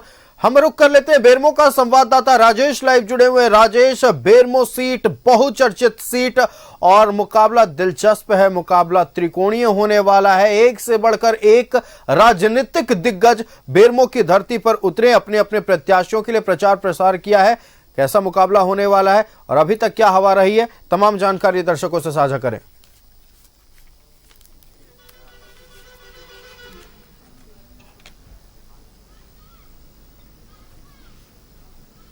देखिए, बेरमो विधानसभा क्षेत्र में रोचक मुकाबला है। वहाँ से कांग्रेस के जो सिटिंग एमएलए हैं अनूप सिंह है, इसके बाद बीजेपी ने रविंद्र पांडे को यहाँ से उतारा है और एक JLKM भी वहाँ पर प्रत्याशी दिए हुए, वो भी वहाँ पर मजबूती के साथ चुनाव मैदान में है, इसलिए त्रिकोणीय मुकाबला कहा जा रहा है। वैसे तो आमने सामने की लड़ाई मानी जाती रही है, लेकिन ये इस फैक्टर को भी इनकार नहीं किया जा सकता है, क्योंकि ये दोनों को प्रभावित करने वाला है, दोनों धड़ा को प्रभावित करने वाला है। देखिए, बेरमो की स्थिति है, मैं अभी फ़िलहाल रामगढ़ में हूँ। रामगढ़ में भी आजसू के सामने जो है कांग्रेस है और यहाँ भी JLKM के प्रत्याशी हैं, वैसे और भी प्रत्याशी हैं, लेकिन मुकाबला जो है ये यहाँ पर दिलचस्प होने वाला है। आजसू की सुनीता चौधरी हैं, उनके लिए भी चुनाव प्रचार खूब हुआ है और कांग्रेस से ममता देवी हैं, उन्होंने भी पूरी ताकत लगाई है। तो यहाँ पर भी मतदाताओं में वह उत्साह देखा जा रहा है कि 20 नवंबर को ये लोग वोट करने के लिए एकदम उत्साहित हैं। और जहाँ तक राजनीतिक समीकरण की बात है तो कुछ भी नहीं कहा जा सकता क्या हो सकता है, क्योंकि ऐसा महायुद्ध छिड़ा हुआ है और कई फैक्टर्स इसमें बहुत ही प्रभावी है। कई विधानसभा क्षेत्रों की बात मैं कर लूँ, चाहे वो गुमिया हो या फिर मांडू हो या फिर बेरमो हो या फिर रामगढ़ हो, जहाँ तक मैं इस चरण में गया हूँ वहाँ सभी जगह पर यही है। मतदाताओं का जो रुझान है वह साफ तौर पर है कि हम वैसे प्रत्याशी को वोट देंगे जो क्षेत्र के विकास के प्रति प्रतिबद्ध होगा और ख़ास तौर पर जो सामाजिक समीकरण में भी जो ठीक होंगे, इसके पक्ष में भी बोलने वाले लोग हैं। लेकिन मोटे तौर पर ये जानिए कि 2 धड़ा है जिसके बीच इस पूरे झारखंड में लड़ाई है। एक तो INDI जो है गठबंधन है झारखंड में, झारखंड मुक्ति मोर्चा, कांग्रेस और RJD का जो गठबंधन है वो है, और दूसरी तरफ है NDA जिसमें BJP, LJP, ZU ये तमाम घटक दल है।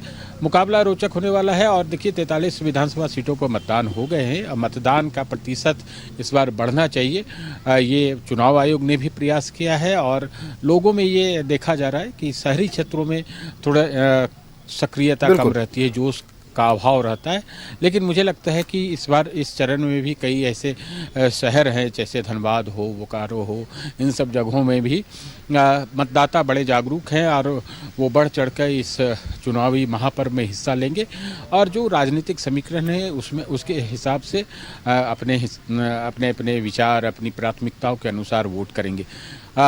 दूसरा चरण का चुनाव प्रचार खत्म हो गया। आपने देखा होगा कि एक तरह से पूरा शोर था। और ख़ास तौर पर हम कहें कि बीजेपी के बड़े दिग्गज नेताओं का यहाँ पर चुनाव प्रचार हुआ, बड़े बड़े नेता आए। अंतिम दिन भी आप देखें कि उत्तर प्रदेश के मुख्यमंत्री की चुनावी सभा हुई, लोजपा रामविलास के चिराग पासवान की चुनावी सभा हुई। इसके अतिरिक्त आप जो शिवराज सिंह चौहान है, हिमंता बिस्वा शर्मा है, बाकी अनेक नेताओं ने तो चुनाव प्रचार किया ही, रोड शो भी किया। प्रयास ये रहा है कि एनडीए को ज़्यादा से ज़्यादा जनता का आशीर्वाद मिले, और जनता किसे आशीर्वाद देती है ये तो 20 को पता चलेगा, और किनको मिला है ये रिजल्ट बताएगा। तो जाहिर सी बात है कि झारखंड विधानसभा चुनाव बड़े ही रोचक मुकाम पर है। अब मतदाताओं की बारी है। जितना लोगों ने कन्विंस करना चाहा, लोगों को बताना चाहा कि वे क्या कर सकते हैं, वो क्या कर सकते हैं, उनमें क्या खराबी है, ये तमाम आरोप प्रत्यारोप का भी दौर चला, और अपने अपने कमिटमेंट्स भी घोषणा पत्र के माध्यम से रखे गए हैं। तो ये चुनावी मंजर रहता है। चुनाव में इस तरह के दृश्य देखने को जरूर मिलते हैं।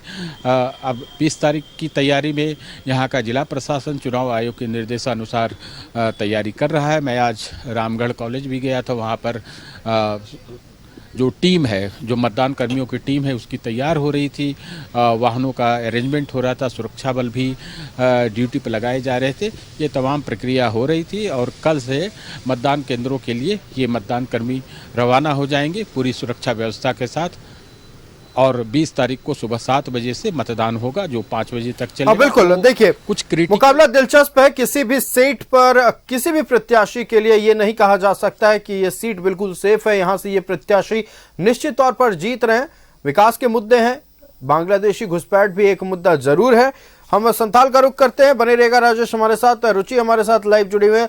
रुचि, देखिए देवघर की अगर बात कर ले तो सबसे पहले दर्शकों तक ये जानकारी पहुंचाएं, चूंकि देखिए अब आधी आबादी इस बार सत्ता परिवर्तन में या फिर सरकार बनाने में बेहद महत्वपूर्ण भूमिका निभाने वाली है, तो अनुपात कैसा है पुरुष मतदाता और महिला मतदाता के बीच देवघर में अनुपात कैसा है?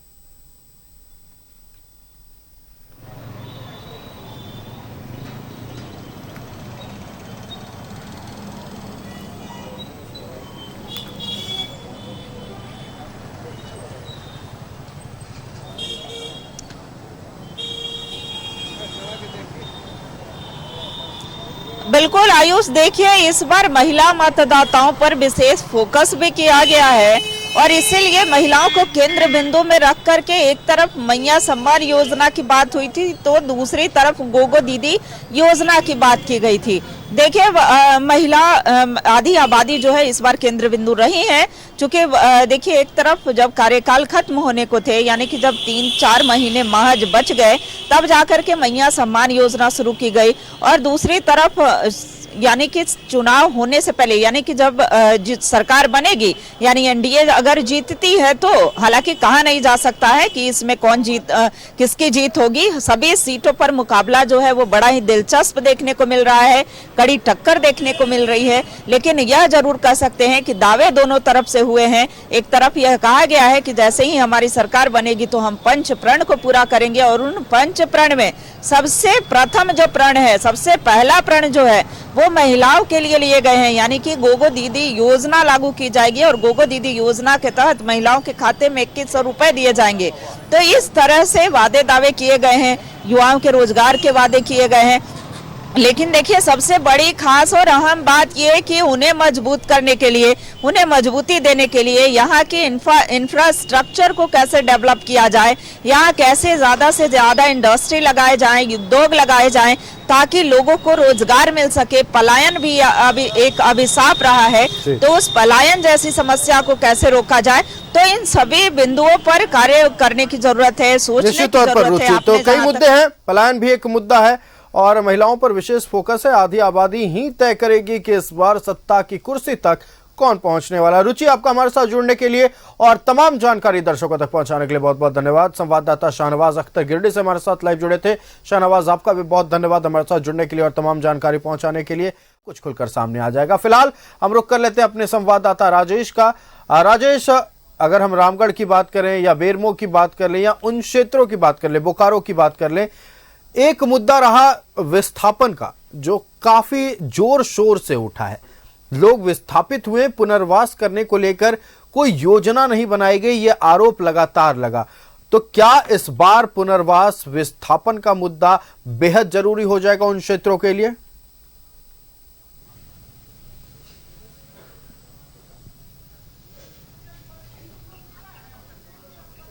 देखिए, विस्थापन एक गंभीर समस्या यह रही है और आप जानिए कि झारखंड जैसे औद्योगिक राज्य में जहां कल कारखाने लगे तो विस्थापन स्वाभाविक है, ये सभी प्रदेशों में होता है। लेकिन होता यह है कि उन्हें पुनर्स्थापित भी किया जाता है, पुनर्वास उनका कराया जाता है। कमिटमेंट हमेशा सभी दलों ने किया है। झारखंड के देखिए 24 साल हो गए और जब यह बिहार का हिस्सा था तब भी यह समस्या होती थी, चाहे वो कोयलांचल का क्षेत्र हो या फिर इन सब जगहों पर जहाँ पर उत्तरी छोटा नागपुर के जहाँ कल कारखाने हैं। तो इन सब जगहों पे आप देखेंगे कि लोग बात बहुत करते हैं, लेकिन जो राजनीतिक दल हैं वो काम धरातल पर नहीं। एक बार बड़ी जोर से शोर से मुझे लगता है कि 10 साल पूर्व विस्थापन आयोग के गठन की बात चली थी, लेकिन वो चली ही और चलती ही रह गई, कोई धरातल पर ये काम हुआ नहीं। इस बार फिर बीजेपी ने कहा है कि विस्थापन जो होगा उससे पहले पुनर्वास कराया जाएगा और विस्थापित लोगों के लिए जो दशकों से विस्थापित हैं, चाहे वो चांडिल डैम का हो या फिर बीएसएल के क्षेत्र का हो या फिर अन्य कोयलांचल के क्षेत्रों का जहां माइनिंग होती है, वहां उन सब जगहों पर उसके लिए एक आयोग का गठन किया जाएगा। अब बेशक यह मुद्दा रहा है, लोग पीड़ित रहे हैं, लोगों की अपनी ज़मीन चली गई है और बेघर हो गए हैं और उन्हें कुछ बहुत सारे ऐसे लोग हैं, बहुतों को मिला भी है, लेकिन बहुत सारे ऐसे लोग हैं जिनको कुछ हासिल नहीं हुआ, सिर्फ यही कि वे विस्थापन का दंश झेलते रहे। तो देखिए, डीएमएफटी वगैरह केंद्र सरकार उसके तहत पैसा देती है, इनका उपयोग हो रहा है, ऐसा नहीं कि, लेकिन फंड का डाइवर्जन होता है। यह बेशक इस बार भी विधानसभा चुनाव में यह मुद्दा रहा है कि विस्थापन की जो समस्या रही है वो उसका समाधान होना चाहिए। अब जो भी पार्टी या जो भी गठबंधन सत्ता में आएगा वो उसे इस पर ध्यान देने की ज़रूरत है, क्योंकि ये बड़ी गंभीर समस्या है और लोग काफ़ी संख्या में, लाखों लाख की संख्या में लोग इससे पीड़ित रहे हैं। इसके अलावा भी कई कुछ मुद्दे हैं। आपने जैसा कहा कि बांग्लादेशी घुसपैठिए का विषय तो बहुत जोर शोर से चलता रहा और इसको लेकर ध्रुवीकरण कराने का भी प्रयास किया गया। लोगों को ये बताने का प्रयास किया गया कि ये समस्या जो है झारखंड की अस्मिता, झारखंड के अस्तित्व के लिए खतरनाक है और दूसरी तरफ लोग इसे झूठ बताते भी रहे, लेकिन सबकी अपने अपने तर्क हैं। लेकिन फिलहाल जो है एक और भी समस्या है, वह है पलायन की समस्या। पलायन की समस्या पर भी बहुत गंभीरता से विचार करने की ज़रूरत है।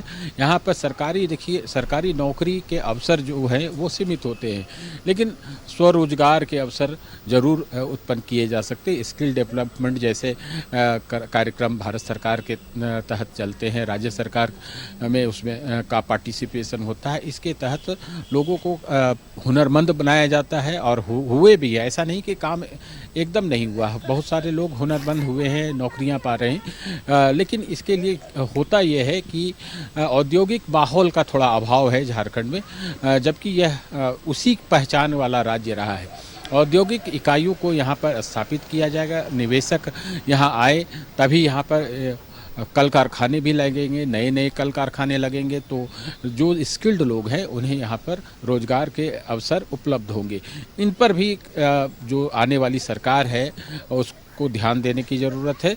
इसके अतिरिक्त जो आधारभूत संरचना है उस पर, उसके विकास पर बहुत अच्छी तरह से सोच विचार कर काम करने की ज़रूरत है। झारखंड देखिए इतना रमणीक जगह है, यहाँ पर पर्यटन के पर्याप्त स्पॉट्स हैं और इनका विकास अगर सही तरीके से हो, विधि व्यवस्था अच्छी हो, तो यहाँ पर पर्यटक जो देश विदेश से बड़ी संख्या में आएंगे और आएंगे तो अपने साथ पैसा भी लाएंगे।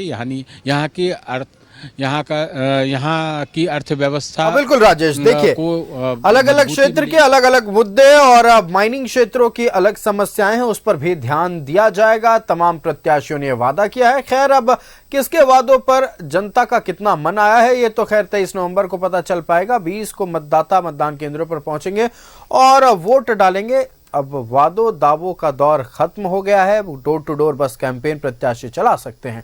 राजेश, आपका हमारे साथ जुड़ने के लिए और तमाम जानकारी साझा करने के लिए बहुत बहुत धन्यवाद। संवाददाता मनोज हमारे साथ लाइव जुड़ रहे हैं। मनोज का रुख कर लेते हैं। मनोज, संथाल की धरती पर चुनाव इस बार बेहद महत्वपूर्ण इसलिए हो रहा है क्योंकि मुद्दा बांग्लादेशी घुसपैठ को लेकर उठा है, मुद्दा डेमोग्राफी को लेकर उठा है, मुद्दा जनसांख्यिकी और साथ ही साथ महिला सुरक्षा को लेकर उठा है। तो क्या इस बार संथाल तय करेगा? अमूमन ऐसा ही हुआ है झारखंड में, संथाल ने सत्ता का द्वार तय किया है, कौन सी पार्टी सत्ता तक पहुंच रही है। लेकिन इस बार क्या संथाल सबसे ज्यादा इंपैक्टफुल होगा क्योंकि पूरे देश में संथाल की चर्चा है? जो मुद्दा है वो काफी अहम मुद्दा है। ये सिर्फ मुद्दा संथाल और झारखंड का ही नहीं, ये पूरे देश के अस्तित्व का मुद्दा है कि आखिर कोई दूसरे देश से भारत में आता है, आखिर भारत में पनाह कौन दे रहा है। अगर भारत में पनाह दे रहा है तो भारत के लिए भी खतरे की बात है, भारत की सुरक्षा की बात हो जाती है। तो निश्चित तौर पे अब लोग इस बार जो चुनाव है, इस चुनाव में लोगों ने मन बना लिया है कि जो बांग्लादेशी घुसपैठी है उसको बाहर निकालना है। अब आम लोग चर्चा कर रहे हैं कि बांग्लादेशी घुसपैठियों को बाहर निकालना होगा।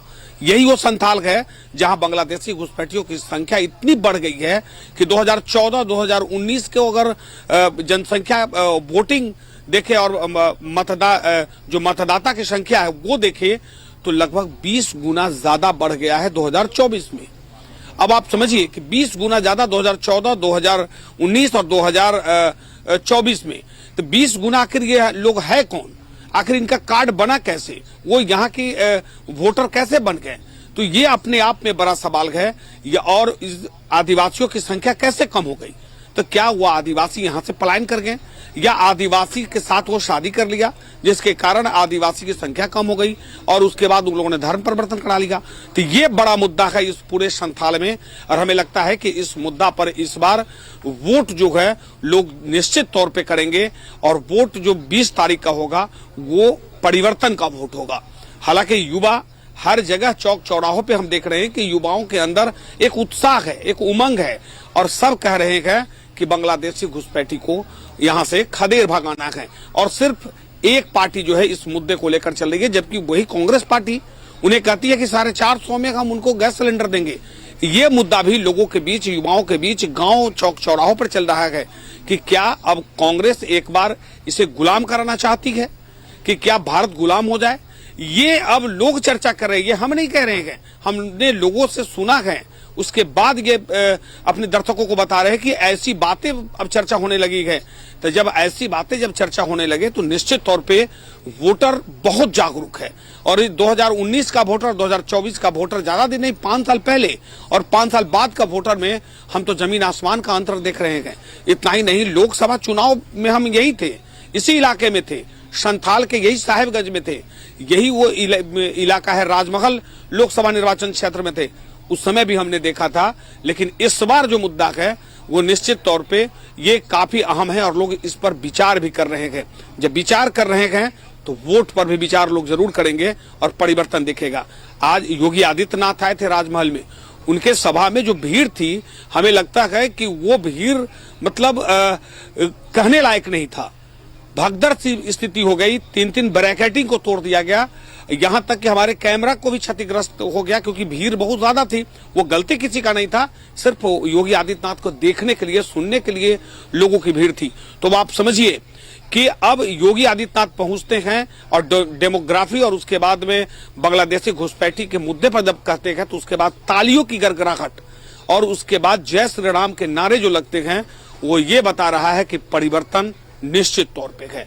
तो लोग जागरूक हो चुके हैं, लोग ये समझते हैं कि बहु बेटियों का मान सम्मान कौन बचाएगा। बहु बेटियों के मान सम्मान बचाने के लिए अब सब लोगों को आगे आना होगा और आगे तभी आएंगे जब हम अपने मत का अधिकार उन पार्टी को देंगे जो मेरे लिए खड़ा होगा। तो निश्चित तौर पे इस बार संथाल का रंग जो होगा वो अपने आप में इसका कलर दिखेगा और वो भी कलर बदलता दिखेगा। जी हाँ बिल्कुल, देखिए आपने कहा है कि हो सकता है परिवर्तन हो, ये तो मतदाता के मन के भीतर है कि किन मुद्दों पर वोट डालेंगे। लेकिन एक बेहद महत्वपूर्ण बात हमने देखा इस बार भारतीय जनता पार्टी की ओर से एक से बढ़कर एक चुनावी दिग्गज, राजनीतिक दिग्गज मैदान में उतरे, चाहे योगी आदित्यनाथ हो, गृह मंत्री अमित शाह हो, रक्षा मंत्री राजनाथ सिंह हो या फिर हम बात कर ले प्रधानमंत्री नरेंद्र मोदी की, सभी पहुंचे हैं, सभी ने हुंकार भरी। अब देखना यह है कि कितना असरदायक होगा इस बार का भाषण, इस बार का चुनावी दौरा तमाम दिग्गजों का। बने रहेगा हमारे साथ मनोज। हम रुक कर लेते हैं बोकारो का, हमारे संवाददाता सुरेंद्र लाइव जुड़े हुए हैं, सुरेंद्र का रुक करते हैं। सुरेंद्र, बोकारो का रण काफी रोचक, यूं तो बिरंची नारायण कह रहे हैं कि हवा हमारे पक्ष में है, जीत हमारी तय है, लेकिन अगर हम बात करें श्वेता सिंह की भी प्रबल दावेदार, मजबूत कैंडिडेट, और इस बार मुकाबला कितने कांटे की टक्कर का होने वाला है बोकारो में, अगर खास तौर पर बात करें तो? देखिए, बोकारो की अगर हम बात करें तो कांटे की टक्कर है। जिस तरह से लगातार दोनों प्रत्याशियों ने पसीना बहाया है, क्षेत्रों में गए हैं, ग्रामीण क्षेत्र हो, शहरी क्षेत्र हो, जहां वोट बैंक है वहां पर लगातार यह जाकर अपने पक्ष में वोट अपील कर रहे थे। बिरंची नारायण ने अपने 10 वर्षों के कार्यकाल को गिनाया है, क्योंकि बिरंची नारायण 2 टर्म के विधायक हैं और तीसरी बार भी बीजेपी ने इन्हें टिकट दिया था। अगर वही हम श्वेता सिंह की बात कर ले तो इनके ससुर जो थे समरेश सिंह, वो 5 बार के यहाँ के विधायक रहे हैं और पिछली बार पहली बार कांग्रेस की टिकट से श्वेता सिंह लड़ी थी और 13,100 कुछ मतों से उन्हें वह पराजित हुई थी। बिरंची नारायण ने पराजित किया था और इस बार भी फिर से कांग्रेस ने उन्हें टिकट दिया है। प्रबल दावेदार हैं हम कह सकते हैं बोकारो विधानसभा क्षेत्र में, और दोनों जिस तरह से अपनी अपनी बातों की बात कर रहे हैं, तो मैंने पहले कहा कि जिस तरह से बिरंची नारायण 10 साल के कार्यकालों को गिना रहे हैं, पुलिया, सड़क, एयरपोर्ट और जिस तरह से मेडिकल कॉलेज का उन्होंने नींव रखने की भी बात कही है, और विभिन्न क्षेत्रों में जिस तरह से कहा कि सड़क का जाल बिछा दिया है, जहां लोगों को जाने के लिए पुल नहीं हुआ करते थे वहां हमने पुल बनाया है, बिजली की समस्या को दूर किया है, ये सारी बातें वह कर रहे हैं। वहीं अगर हम श्वेता सिंह की बात कर लें तो श्वेता सिंह जो है वह जो राज्य सरकार के द्वारा किए गए कार्यों की बात कर रही है जनता के बीच में जाकर, चाहे वो अबुआ आवास हो, मैया योजना हो, या हम कह सकते हैं विभिन्न तरह के जो राज्य सरकार के द्वारा योजनाएं दिए जाते हैं। और श्वेता सिंह भी यह कह रही है कि जनता इस पर मुझे पूरा विश्वास है, इस बार अगर हमें जनता चुनती है तो यहाँ की जो समस्या है वह हम दूर करेंगे। क्योंकि श्वेता सिंह ने कहा है कि ग्रामीण क्षेत्रों में जिस तरह से मैं घूम रही थी वहां पर मैंने देखा है कि जो महिला है काफी दूर दूर तक पानी लाने के लिए जाती है, 2 से 3 किलोमीटर के लिए। बिजली का वही हाल है, सड़क का हाल है, शिक्षा की तो बात करें तो शिक्षा बद से बदतर है और स्वास्थ्य तो कहीं है नहीं। वहीं जो लोग हैं वहां पर बेरोजगारी का यह आलम है कि लोगों को सुबह सुबह अपने घर से रोजगार के लिए निकल जाना पड़ता है, दूसरे शहर जाना पड़ता है, कई तो पलायन कर बाहर भी जाते हैं। तो सबसे बड़ी समस्या यहाँ पलायन की भी है। और बोकारो में विस्थापित क्षेत्र है, वहाँ 19 पंचायत गांव का है। जिन्होंने अपनी जमीन देकर यहाँ पर बोकारो स्टील प्लांट को बनाने का काम किया है, वह लोग अभी पंचायत दर्जे के लिए कई दशक से यहाँ पर लगातार लड़ाई लड़ रहे हैं। कई सांसद हुए, कई विधायक हुए, लेकिन उनकी सूद लेने वाला कोई नहीं है। क्योंकि अभी भी जब आलमगीर आलम थे यहाँ पर मंत्री, तो उनके पास भी यह लोग गए थे और आश्वासन मिला था कि इन्हें पंचायत का दर्जा मिलेगा, परंतु नहीं मिला। ये जो सारी समस्याएं हैं लोग इसे देख रहे हैं। देखिए, बोकारो लॉ नगरी है, यहाँ रोजगार के काफी व्यापक इंतजाम हुआ करते थे, लेकिन जैसे जैसे समय बीत रहा है वैसे वैसे लोगों को रोजगार के लिए बाहर जाना पड़ रहा है। और जाना इसलिए पड़ रहा है कि यहाँ पर न तो कोई कुटीर उद्योग है, न तो कोई लघु उद्योग है, न तो कोई बाहर से कंपनी लगाई। निश्चित तौर पर देखिए, पलायन एक बहुत बड़ा मुद्दा रहेगा, बेरोजगारी एक बहुत बड़ा मुद्दा रहेगा। अब हम रुक कर लेते हैं संथाल का। सुरेंद्र बने रहिएगा। मनोज, संथाल के युवा भी कह रहे हैं कि इस बार बेरोजगारी को लेकर वोटिंग होगी, इस बार परीक्षाओं में धांधली को लेकर वोटिंग होगी। आप भी युवा वर्ग से मिले, कई विद्यार्थियों से मिले, क्या मूलभूत सुविधाएं मिली हैं और क्या उनकी परेशानियां हैं जिसे लेकर वो वोटिंग करने जाएंगे इस बार?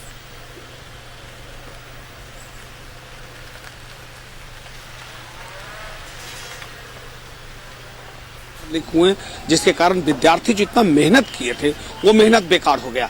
तो ये कम से कम मुद्दा तो जरूर है कि एक ऐसी सरकार जहां आप व्यवस्था को व्यवस्थित नहीं कर सकते हैं, अव्यवस्थित कारण हो गया। अव्यवस्थित होने के कारण एग्जाम कैंसिल होता है, पेपर लीक हो जाता है, यहाँ तक कि एग्जाम लिए गए तो इंटरनेट बंद कर दिया गया। इंटरनेट सेवा जब बंद हो गई, लोगों का मोबाइल काम करना बंद कर दिया, उसके बाद भी पेपर लीक का मामले आ गया। तो आखिर ये कैसी व्यवस्था? एक तो कम से कम 10-12 घंटे लोगों को आप परेशान रखे, पूरी दुनिया से लोग कट गया और उसके बावजूद भी पेपर लीक होता है। तो ये मुद्दा है और निश्चित तौर पे युवा इस मुद्दे पे वोट करेंगे ही। रोजगार सबसे बड़ी समस्या है, क्योंकि कहा जाता है कि झारखंड सोने की चिड़िया है। हम बार बार कह रहे हैं क्योंकि यहाँ पर सब कुछ है, लेकिन यहाँ पलायन सबसे बड़ी समस्या है। लोगों को रोजगार चाहिए तो दूसरे राज्य में जाना पड़ता है, दूसरे राज्य में जाते हैं वहाँ तो वहाँ ठगी के शिकार होते हैं। सरकार कहती है कि हमने रोजगार लोगों को दे दिया। आप देखे होंगे, हम लोगों ने खबर भी चलाया था कि हेमंत सोरेन सरकार ने लोगों को रोजगार भी दिया, लेकिन ये कैसा रोजगार? वो यहाँ से महाराष्ट्र गए हैं, यहाँ से चेन्नई गए हैं और जहाँ काम करने गए हैं यहाँ कहा गया कि आपको 18,000 रुपये मिलेगा। वहाँ जाने पर उन्हें 8,000 और 7,000 मिला और बैरंग वापस लौटे। और सरकार के खिलाफ कुछ युवकों से हमने बात की थी, उन लोगों ने सीधे तौर पे कहा हम लोग तो ठगी के शिकार हो गए, जो मेरा पैसा था वो भी खत्म हो गया और यहाँ से चेन्नई से वापस आ गए। तो ये सरकार कहीं ना कहीं लोगों को सिर्फ ठगने का काम की है, ये युवाओं कह रहे हैं। ये इस बार का मुद्दा जरूर है कि रोजगार चाहिए और रोजगार के साथ साथ जब एग्जाम यहाँ पर हो, स्थानीय नीति अभी तक लागू नहीं हुआ, स्थानीय परिभाषा को परिभाषित नहीं की गई। आखिर 5 साल आपकी सरकार थी, आपने स्थानीय नीति लागू क्यों नहीं किया? ये मुद्दा है और इस मुद्दे पर यहाँ के लोग, संथाल के जो लोग हैं वो कम से कम सरकार से जवाब चाहते हैं और इस बार वोट के आधार पर ये जवाब जरूर देंगे कि आपको 5 साल का वक्त मिला और 5 साल में आपने कुछ नहीं किया। जो आपने वादा किया वो पूरा नहीं किया, रोजगार का आपने 5 लाख का वादा किया था वो भी नहीं मिला। तो आखिर ये सरकार, कहा जाता है कि आदिवासी मूलवासियों की सरकार है, तो आदिवासी और मूलवासी तो भटक रहे हैं। आज भी वो दूसरे राज्य में नौकरी करने और जाने को भी बस है, पलायन रुकने का नाम नहीं ले रहा है। एजुकेशन का हाल ऐसा है कि अगर एग्जाम दे तो पेपर लीक हो जाता है, तो नौकरी कहां से मिले? ये तमाम मुद्दा है और इस मुद्दे पर इस बार के युवक निश्चित तौर पे वोट करेंगे और वोट जो होगा वो कहीं ना कहीं वो सरकार को बदलने वाली वोट हो सकती है, परिवर्तन की वोट हो सकती है। जी हाँ बिल्कुल, बने रहेगा मनोज हमारे साथ। हम रुक कर लेते हैं सुरेंद्र का। सुरेंद्र हमारे साथ बोकारो से लाइव जुड़े हुए। सुरेंद्र, कई कॉलेजेस की मांग हुई है। अगर हम बात कर लें स्टूडेंट्स की, जो जब न्यूज़ 11 भारत की टीम विद्यार्थियों के बीच पहुंची, उनसे बात हो रही थी तो उनका कहना था कि टेक्निकल कॉलेजेस की कमी है। बोकारो जैसे क्षेत्र में खासतौर पर अगर बात करें, कॉलेजेस की मांग की गई और स्वास्थ्य व्यवस्था बेहतर करने के लिए मल्टी स्पेशलिटी हॉस्पिटल की मांग की गई और ये वादे किए गए थे, लेकिन सरकार की ओर से जो विद्यार्थियों का कहना है कि कोई भी वादा पूरा नहीं किया गया है। क्या ये मुद्दे भी होंगे इस बार अगर जब मतदाता मतदान करने पहुंचेंगे? निश्चित तौर से आयुष, यह मुद्दे तो सबसे पहले होंगे, क्योंकि जिस तरह से हम कह सकते हैं बोकारो की शिक्षा का नगरी कहा जाता है। बाहर से बच्चे यहाँ पर 10+2 की पढ़ाई पढ़ने के लिए आते हैं और यहाँ के बच्चे भी पढ़ते हैं, क्योंकि बोकारो में शिक्षा 10+2 की अच्छी दी जाती है, लेकिन उसके बाद कहीं से कोई ऑप्शन नहीं रहता है इन बच्चों के पास, ये बाहर जाते हैं पढ़ने के लिए। हालांकि इस बार जिस तरह से बिरंची नारायण ने यहाँ पर मेडिकल कॉलेज का स्थापना किया है, काम भी शुरू हो गया है और यहाँ पर एक मेडिकल अस्पताल का भी निर्माण कराया गया है। लेकिन अगर यहाँ इंजीनियरिंग कॉलेज और टेक्निकल कॉलेज होने से बच्चों को बाहर नहीं जाना पड़ता, यहीं अपने घर में रहकर अपने माता पिता के साथ रहकर अच्छी शिक्षा ले सकते थे, उच्च शिक्षा ले सकते थे। बेरोजगारी की हम अभी बात कर रहे थे आयुष, बेरोजगारी की इसलिए हम बात कर रहे हैं कि बेरोजगारी एक बहुत बड़ा मुद्दा है, न सिर्फ बोकारो का, पूरे झारखंड का।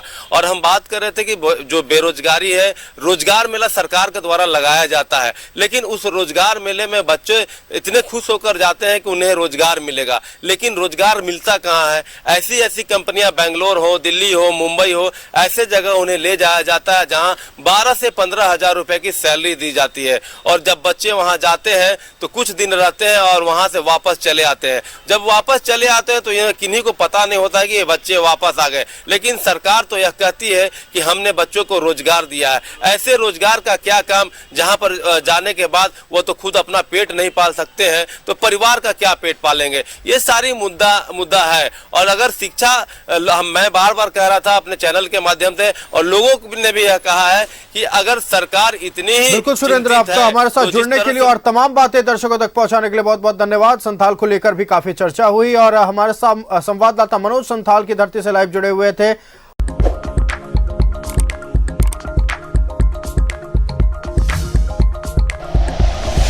Like and share videos, subscribe करें हमारा चैनल और प्रेस करें बेल आइकॉन। न्यूज़ 11 भारत, सच है तो दिखेगा।